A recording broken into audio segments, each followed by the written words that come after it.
Buenos días, buenas tardes, buenas noches, según la hora en la cual y el lugar desde el cual usted revisa el informativo La Vacuna.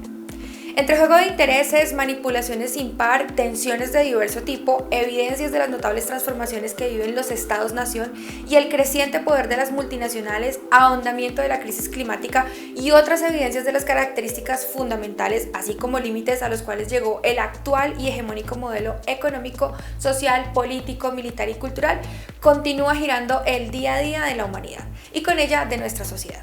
En la presente entrega del informativo La Vacuna retomamos algunos de estos temas.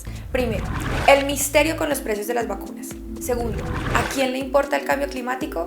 Y tercero y último, Tokio y los Juegos Olímpicos 2020.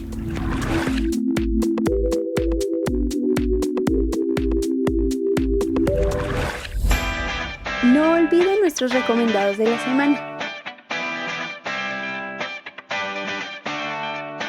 Adquiéralos en nuestra oficina física o en nuestra librería virtual.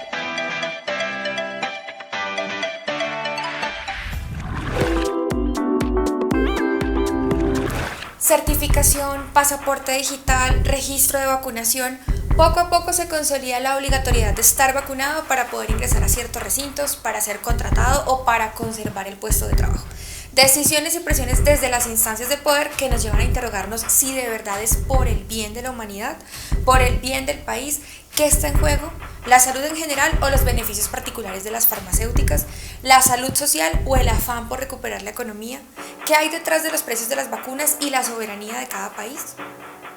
En lo resuelto por el Consejo de Estado colombiano podemos ver algunas de las respuestas a estas preguntas, pues ordenó la publicación de los contratos firmados con 2 farmacéuticas en las cuales puede leerse el precio acordado por las dosis de las vacunas de Pfizer y AstraZeneca para lograr la supuesta inmunidad contra el virus de la COVID-19 y las concesiones otorgadas por la nación a estas multinacionales en diferentes aspectos. Esta información también fue difundida por el Instituto Internacional de Estudios Anticorrupción, que a través de su cuenta de Twitter publicó los precios pagados por Colombia a cambio del envío de las vacunas. $12 por dosis en el caso de Pfizer y $6 por dosis en el caso de AstraZeneca. De las otras vacunas hasta ahora compradas aún no hay detalles, teniendo en cuenta que de las primeras se compraron 15 millones y de las segundas más de 9 millones, el país habría desembolsado más de $180 millones y $59 millones respectivamente. Todo ello bajo la confidencialidad impuesta por las multinacionales y así aceptada por el gobierno nacional. Surge una inquietud. ¿Por qué ninguna farmacéutica ha explicado por qué los contratos deben ser confidenciales y estar exceptuados de la regla general que es la transparencia? La reacción del gobierno ante esta filtración fue de preocupación por el supuesto riesgo de que las multinacionales no les sigan vendiendo vacunas o no cumplan con los compromisos mercantiles hasta ahora adquiridos y que ello rompa el proceso de vacunación hasta ahora implementado en el país. Una preocupación que desdice de la soberanía de todo Estado y que evidencia el poder que ostentan las multinacionales. ¿Acaso no es un derecho conocer los negocios que hace el Estado a nombre de todas nosotras? La información debe ser accesible para todas, más aún cuando se trata de un tema de salud colectiva y de compras y contratos con dineros públicos. ¿Cuál es el misterio? Lo sucedido también hace aún más evidentes realidades que deben ser superadas. Primero, que las multinacionales, que en muchas ocasiones y para investigaciones específicas funcionan con dineros públicos, se han apropiado y controlan conocimientos y recursos que son de interés común, por lo cual deben ser declaradas patrimonio de la humanidad. Segundo, como un particular de esto, que el conocimiento es patrimonio común al cual deben acceder todos los seres humanos y su cultivo es responsabilidad de todos y todas. Tercero, que las vacunas no pueden ser el único recurso para enfrentar y tratar de superar la COVID-19, mucho más cuando aún no producen inmunidad y sus efectos no están claramente establecidos, entendiendo además que ninguna de ellas ha superado la fase experimental y por ahora lo que han obtenido es autorización para uso por emergencia. Una realidad ante la cual se protegen obligando a los distintos gobiernos a exculparlos por muertes, enfermedades u otro tipo de incidentes que genere su inoculación. El conocimiento de esos contratos debería servir para que nuestra sociedad discutiera a profundidad el tema de la pandemia por la COVID-19, la manera como ha sido encarada, los costos de todo tipo que ha implicado para amplios segmentos sociales, su utilización como instrumento de control y disciplinamiento social, la ciencia en sus diferentes variables, el saber popular sobre usos y prácticas con plantas y que son efectivas en infinidad de enfermedades, el desarrollo real de las vacunas y el porqué de su limitada eficacia. Es positivo que los contratos firmados con las farmacéuticas sean de conocimiento público, como lo es que en este y otros temas no rija el secreto de Estado. También debe ser pública la manera como se ha manejado la pandemia, pues ello redundará en mejor salud para todos y todas, así como en el respeto de variedad de derechos fundamentales, ahora bajo el yunque de la excepcionalidad. Más allá del derecho a la información y la exigencia de transparencia en el funcionamiento de lo público, está el reto de atender y asimilar los cambios profundos que vive el sistema mundo capitalista y con ellos el reto de dar paso hacia una sociedad otra. Y como parte de ello, la necesaria declaración de las multinacionales, como las farmacéuticas, como bienes de la humanidad. Recordar y materializar que el conocimiento es un derecho de todas y todos. Más allá del afán de negocios y riqueza está el bienestar de la humanidad, algo que también se extiende al cambio climático, como lo comenta en la siguiente nota Raúl Sivecki.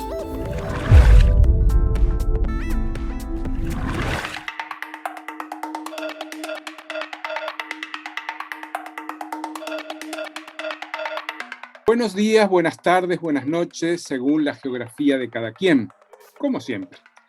Hoy lo que quisiera hablar es sobre los informes del calentamiento global, lo que dicen y lo que no dicen.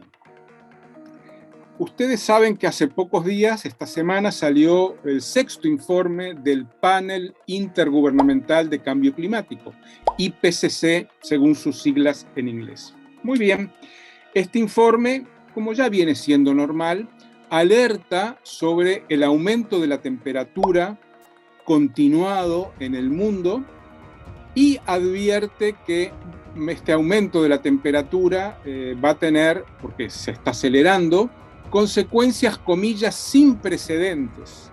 Sequías, inundaciones, olas de calor. Hay un descenso en el hielo, en los glaciares, en las capas de hielo, en el Ártico, y derretimiento de las nieves permanentes y del permafrost, que es esa tierra en las zonas cercanas al Ártico, como la Siberia, en Rusia, que es una tierra congelada que se está descongelando, cosa que demoró siglos o milenios en formarse. Entonces hay un cambio muy fuerte, acelerado. Este verano del norte tuvo olas de calor impresionantes, de 50 grados en Canadá, en Europa, incendios masivos en Grecia, en Turquía, y así podemos seguir, ¿verdad? Se ha dado otro informe, además, que no es del panel, de un grupo de científicos, sobre la corriente del Golfo, que transporta aguas cálidas desde el Caribe hacia el norte, hacia Europa, y que es la corriente quizá más importante del mundo, que se está enlenteciendo, y estos científicos advierten que puede colapsar. Y si la corriente del Golfo, que regula parte de la temperatura del planeta, colapsara, o sea, no se moviera, o se moviera demasiado lentamente, esto tendría consecuencias también dramáticas para el cambio climático. A partir de estos datos quisiera hacer algunas consideraciones. La primera es que ustedes habrán observado que salen estos informes y durante varios días todos los medios están alertando, hablando del tema, poniendo imágenes, algunas tremendas. Ustedes las podrán ver en este programa si no las han visto ya, de estos tremendos incendios en Grecia, etcétera, etcétera. Inundaciones y sequías a la vez en la costa de California, la costa oeste de Estados Unidos, perdón, hay incendios y sequía, y en la otra costa, donde está Nueva York, Washington, Florida, hay inundaciones. Entonces, en el mismo país, según los lugares, hay los dos fenómenos a la vez. Pero pasado el momento álgido, todo el mundo, principalmente los gobiernos, los medios, los grandes medios, vuelven a la situación anterior. No se vuelve a hablar hasta que haya otro informe importante. A propósito de esto, he estado leyendo un informe que es del año de noviembre de 2019, claro, lo agarró luego la pandemia y pasó a un segundo plano, del Instituto Watson de la Brown University de Estados Unidos, que se llama Costos de la Guerra, Costs of War. Es un informe que está en línea, se puede consultar, y dice que el Pentágono es el mayor emisor como institución de gases de efecto invernadero del mundo. Y esto es importante porque nunca se habla de estas cosas, ¿no? Cuando se habla de las emisiones de gases de efecto invernadero, te dices que tienes que cuidar el medio ambiente, que si te estás cepillando los dientes cierres el grifo del agua, que no tires a la basura cosas contaminantes, que seas más austero en tu vida, cosas que están bien. Pero de los grandes emisores, las multinacionales, las Fuerzas Armadas. Hay un dato que es tremendo, que es que el bombardero B-52, que se llama Stratofortress, que es una fortaleza volante, es un bombardero de largo alcance del Pentágono, consume en 1 hora de vuelo tanto combustible como un automovilista que use diariamente su coche a lo largo de 7 años, en 1 horita de vuelo. Entonces estamos en un punto en el cual realmente los grandes emisores de contaminación, piensen ustedes cuánto podrá emitir, porque se consume mucho petróleo, ¿verdad? Las Fuerzas Armadas de Colombia, o de Perú, o de Uruguay, o de Brasil, que están haciendo vuelos diarios, que están desplazando miles y decenas de miles de soldados permanentemente por todo el país. ¿Cuánto consumen de petróleo y cuánta es la huella de carbono que están imprimiendo, ¿verdad?, en la Tierra? Bueno, de eso no se habla. Esos grandes emisores pasan absolutamente desapercibidos, sobre todo porque además son instituciones que tienen un poder muy grande. La Comisión Europea, entre sus muchos informes, la Unión Europea es un gran estudioso, una gran estudiosa del cambio climático, ha hecho tablas informándole a la población cuánto gasta o cuánta es la huella de carbono de cada electrodoméstico que tenemos en nuestra casa. Entonces usas el microondas, la lavadora o lo que sea, bueno, ¿cuáles son los electrodomésticos más contaminantes? Pero tampoco se habla de las Fuerzas Armadas. Entonces yo creo que esta forma escorada de informar tiene un efecto tremendo, y es que la población deja de creer. ¿Por qué? Porque la gente sabe quiénes son los que gastan, los que contaminan, la minería, la deforestación, los monocultivos, porque se deforesta para monocultivos y ganadería. La ganadería es un gran emisor de gases de efecto invernadero, el ganado vacuno lo es, y es el mismo fenómeno, ustedes vean, que se da con la pandemia. Sabemos que las causas de fondo de la pandemia, lo hemos hablado en otros programas, son la deforestación y los gigantescos criaderos de proteína animal. Cerdos, aves, vacunos, salmoneras, en el caso de la pesca. Pero todo parecería que es culpa del murciélago de Wuhan o de un laboratorio que se le escapó o dejó escapar un virus. Las causas de fondo se ocultan y se sobredimensionan las pequeñas causas. Y finalmente quiero hacer una reflexión. Quienes más están siendo hostigados por los gobiernos, por las Fuerzas Armadas, por los paramilitares, son precisamente los que menos contaminan. Los pueblos originarios, los pueblos negros, los campesinos, los habitantes de las periferias urbanas que por su pobreza tienen un nivel de contaminación muchísimo más bajo que, por ejemplo, el 1%. El otro día leí un informe que personas como Bill Gates hacen un vuelo o más diarios, ¿verdad? O estos que salieron a la atmósfera en cohetes, ¿verdad?, espaciales. Por 15 minutos de vuelo de estar en la atmósfera habrán gastado una millonada de combustibles.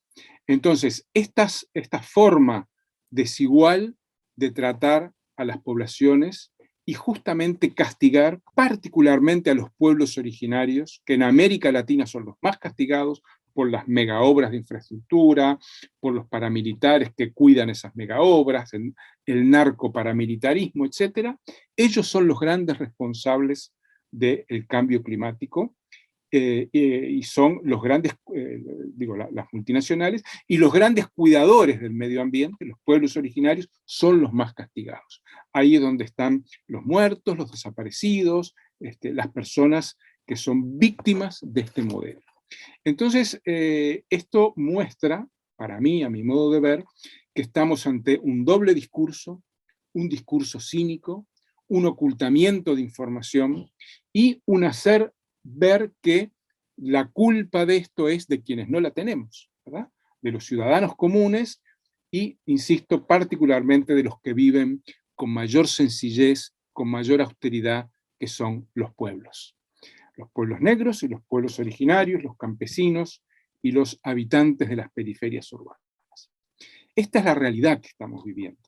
Y si seguimos haciendo caso a esta forma de vida, el próximo informe, dentro de un año, dentro de 2, del Panel Intergubernamental de Cambio Climático, IPCC, será más grave aún. Durante una semanita habrá repercusiones en los medios y luego cada uno a subir a su carro, a ir al aeropuerto, ¿verdad? Según las clases sociales que pueden permitirse esas actitudes, esas formas de vida que actualmente debemos considerar como lujos.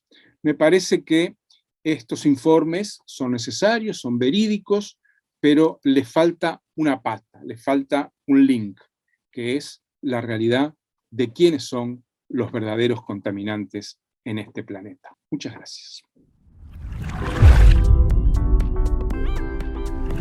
El cambio climático, como lo plantean diversidad de organizaciones dedicadas al tema, así como estudiosos y estudiosas de diverso origen, puede contenerse.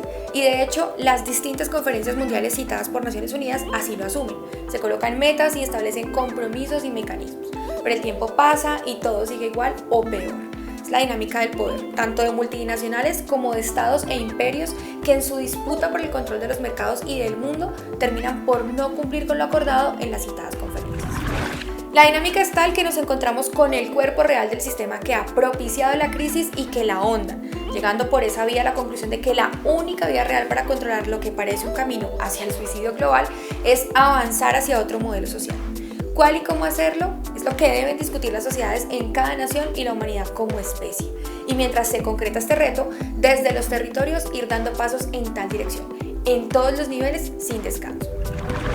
Un proceso en el cual las culturas, el deporte y la hermandad de la humanidad debe desplegarse sin sometimientos ante los intereses y pretensiones de más ganancias y más enriquecimiento por parte de algunos, como aquellos que controlan el Comité Olímpico Internacional. Los Juegos recientemente realizados en Tokio nos permiten verificar esta tensión y nos invitan a actuar para que ese no termine por ser el signo fundamental que anime el deporte. Veamos el informe que preparó el equipo del Desde Abajo.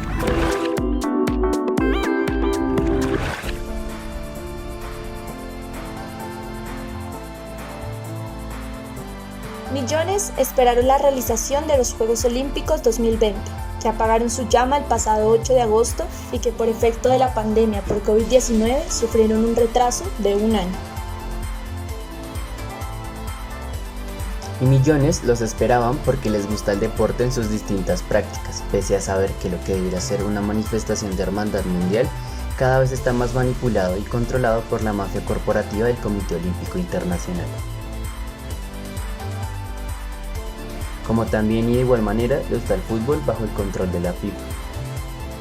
Una espera que también implica a los deportistas que tras años de intensa práctica en procura de perfección ven en los Juegos Olímpicos el cenit de sus carreras y con ello la posibilidad de registrar marcas mundiales. Todo ello a pesar de la discriminación tan tremenda que sufren por parte de los comités olímpicos nacionales, de las federaciones y gobiernos, con excepciones. Esta vez asistieron a Tokio 2020 11.711 deportistas procedentes de 206 países, partícipes en 36 modalidades deportivas, incluyendo las nuevas como el béisbol, el softball, karate, escalada deportiva, el surf y el skateboarding, cuyo oro lo obtuvo un deportista de 13 años. No estuvieron presentes Rusia por estar sancionado y cuyos deportistas asistieron por medio del recién creado Comité Olímpico Ruso, Corea del Norte y Guinea. Hay que decir que en los Olímpicos de París 2024 ya no estará el karate, reemplazado por el breakdance, una definición bastante controversial y en contra de los karatecas olímpicos. En su práctica, las y los deportistas se esfuerzan por obtener las preseas de oro, plata o bronce. Pero también es cierto que desde hace algunas décadas lo hacen por el dinero que les dan sus respectivos gobiernos en caso de triunfo. Hay que recordar que muchos de quienes practican con éxito uno u otro deporte provienen de sectores populares y la posibilidad de hacerse una importante suma económica no solo les compensará el esfuerzo de varios años, sino que, sobre todo, les ayudará a sobrellevar una mejor vida. Un reconocimiento económico tasado de diferente manera. Por ejemplo, el gobierno de Corea del Sur ofreció $1 millón por medalla de oro que ganarán sus deportistas. Singapur ofreció 600.000 euros por los oros, mientras que Canadá reconoció entre 13.000 a 22.000 euros por las medallas.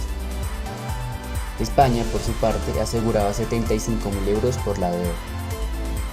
Y el flamante y generoso gobierno colombiano, según la resolución 1105 de 2015, desde los Olímpicos de Río 2016, ofreció pagar por medalla de oro 240 salarios mínimos vigentes, es decir, 218 millones de pesos a precios de hoy. Por la plata, 140 salarios equivalentes a 127 millones y por el bronce, 100 salarios mínimos o 90 millones de pesos. Este es, no hay duda, un aspecto que también mueve a quienes están dedicados al deporte, que en nuestro caso, en gran cantidad de casos, es afrontado por cuenta y riesgo de sus practicantes. Otro aspecto de los Juegos, este sí más complicado, es la cada vez mayor privatización de los Olímpicos, una mina de hacer dinero. Por ejemplo, por cuenta de venta de los derechos de televisión y patrocinadores nacionales e internacionales, en esta ocasión el Comité Olímpico Internacional se embolsilló $7.000 millones de utilidades, ganancias que también llegan a otros, toda vez que las sedes tienen derechos para venta de entradas y de licencia. Es así como poco a poco, fruto del neoliberalismo que marca plenitud al actual modelo socioeconómico, se está pasando de amateurismo al sponsorismo, es decir, como en el fútbol, comenzarán los sponsors o patrocinadores a funcionar y las marcas a posesionarse. Desde 1975, el Comité Olímpico Internacional en realidad es una gran empresa comercial. En esa dinámica costo-beneficio, sin integrar acá los beneficios políticos, las sedes gastan cada vez más recursos y se supone que deben ganar en esa medida. En Seúl 1988 gastaron $3.000 millones. En Beijing 2008 fueron $34.000 millones. Y en Tokio 2020 ascendió a $41.000 millones. Los sponsors o patrocinadores de los Juegos Olímpicos son Coca-Cola, Samsung, Acer, Atos, Dow Chemical, General Electric, McDonald's, Omega, Panasonic, P&G, Visa y 52 multinacionales más. Todo este enfoque capitalista que distorsiona los juegos se expresa en presiones políticas derivadas de lo que no le conviene al Comité Olímpico Internacional que se muestra, como las censuras, críticas y discriminaciones a deportistas o delegaciones, como fue el caso con las y los deportistas tatuados a quienes les exigieron no mostrarlos porque ello recuerda a los yakuza, mal vistos en Japón. Determinación política también expresada en el poco interés manifiesto por ciertos jueces, condicionados por el color de la piel o la bandera de las o los deportistas de países llamados tercermundistas. Una actitud tan evidente que en varias ocasiones los comentaristas exclamaron: ojalá los jueces no miren primero la bandera. Presiones que también alcanzaron a colarse por medio de la exigencia a las jugadoras de vóley playa para que se pusieran los bikinis que varias ya no quieren usar por considerarlas parte de la sexualización de ese deporte. Pero también los Olímpicos de Tokio mostraron una realidad mundial que es imposible ocultar: la presencia de delegaciones con participantes hijas o hijos de inmigrantes, como en el caso de España, con una atleta ninguneada por no ser blanca y que ganó un bronce, un caso entre muchos. También resaltar las ganancias de feministas y progresistas, no solo por la discusión despertada por la exigencia impuesta en el vóley playa, sino también porque la maratón ahora será mixta, lo mismo que la marcha. Así como la participación de hombres en gimnasia, un deporte hasta ahora exclusivo de mujeres.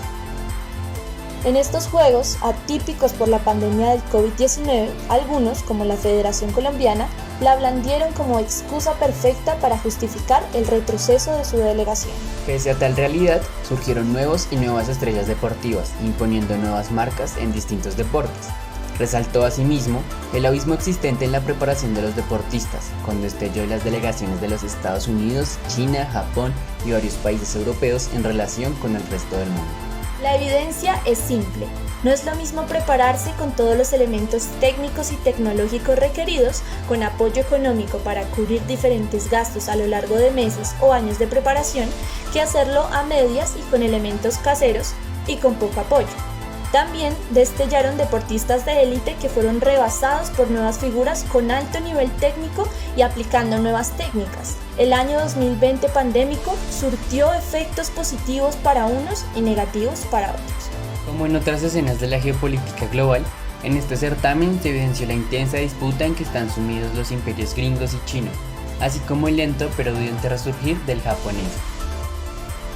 El nacionalismo también está presente, pero el bello gesto de los deportistas de Italia y Qatar, partícipes en salto de altura con idéntica marca, renunciaron al desempate y compartieron la medalla de oro, evidencia que sí es posible ir más allá de una bandera y de un premio.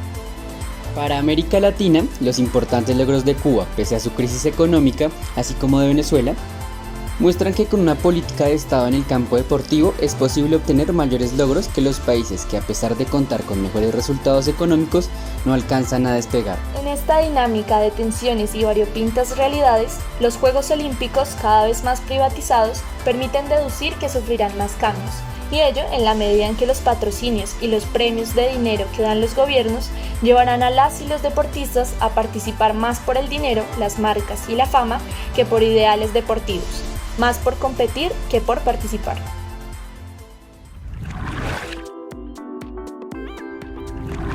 La mercantilización de toda la vida es una característica intrínseca al capitalismo y con ese signo descompone todos los aspectos de nuestras vidas, desquiciando entre otros la solidaridad, la hermandad, los afectos desinteresados, la ayuda mutua, la recreación. Para este sistema, lo espontáneo, salido de las fibras más profundas de nuestros seres, no puede existir.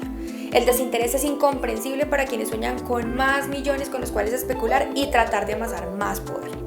Luchar contra tal realidad es indispensable para dar pasos hacia otra sociedad posible, donde la preeminencia de lo común y de las condiciones de todo tipo para garantizar una vida digna sin excepciones es requisito fundamental. En el informativo La Vacuna tratamos de brindar con cada emisión elementos que cuestionen la actual realidad e inviten a que nos preguntemos en todo momento el qué, cómo, cuándo, dónde, con quiénes y actuar para ir haciendo realidad la transformación.